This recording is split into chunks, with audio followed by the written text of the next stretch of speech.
And welcome back to Philly Sports Spotlight. I'm Phil Andrews, and the Philadelphia 76ers continue to play their season and do so without their prized offseason acquisition, Andrew Bynum. And it's always something new with this guy. Of course, last time out we told you Andrew had a setback after a night out bowling. Now comes word, and this information straight from the horse's mouth, and that horse being Bynum himself, telling us he's missing some cartilage in his left knee. And that's not good news for anyone, especially a 7-footer who weighs almost 300 pounds, 25 years old.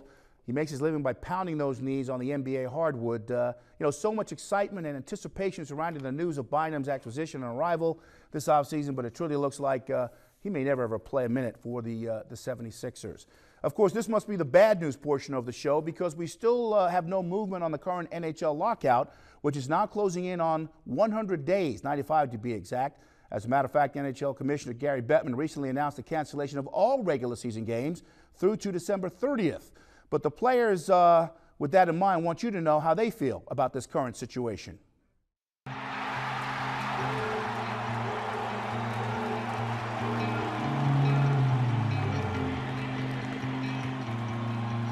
Competing, the thought of competing every night and that competition, that's what I love about the game, and that's what drives you, and that's why you love to play. The memories that stand out the most were just playing on the backyard rink with my buddies, and I think that's where the passion and the dream of playing the NHL someday was kind of born. Going out there playing until your toes are numb and you got to go inside and let them thaw out, and then you're right back out there. Yeah, it is unfortunate that the business side of the game has gotten in the way of the playing the game and doing what we all love to do. I think as players we understand that the people that suffer the most are the fans. And we love the game, we love to play.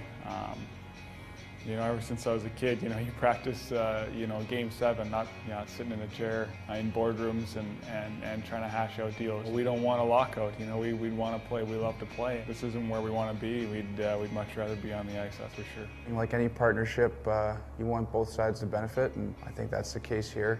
As players, we want to play, but we also know what's right and what's fair. We're trying to not only just fix the problem short term, but also fix it long term. And I think it's our future we're talking about here. Fans make the game. If we played in an empty arena, it might get old pretty fast. They add so much excitement and the atmosphere to a game. There's nothing better than coming out to the ice with 20,000 fans screaming. That's what you dream of, and that's what you want to, who you want to play for.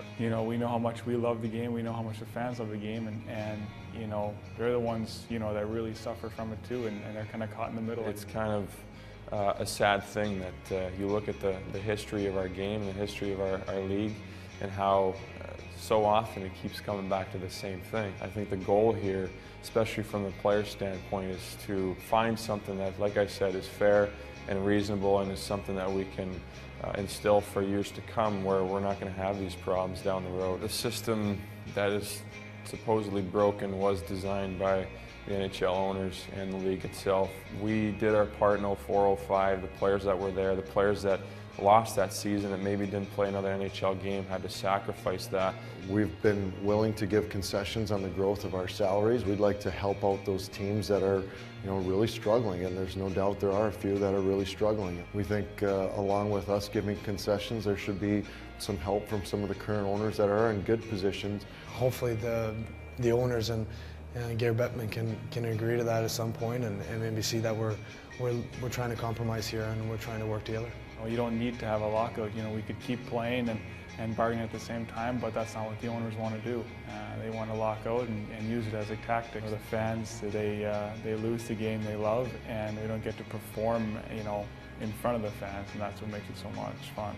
We're working hard at trying to get to that point where, like I said, things will be more simple and we can just get back to playing hockey and doing what we do best. The NHL, by the way, certainly knows how to, and excuse the pun, stick it to their fans. It's the third lockout since the 1994-95 season. Over that time, they've lost a lot of games. This year alone, 526 missed games. Who knows when this is going to end? All right, folks, when we come back, we're going to continue our wrap and our look at the Philadelphia 76 basketball programs with a focus on Penn and Drexel, and we'll tell you about the Battle of 33rd Street.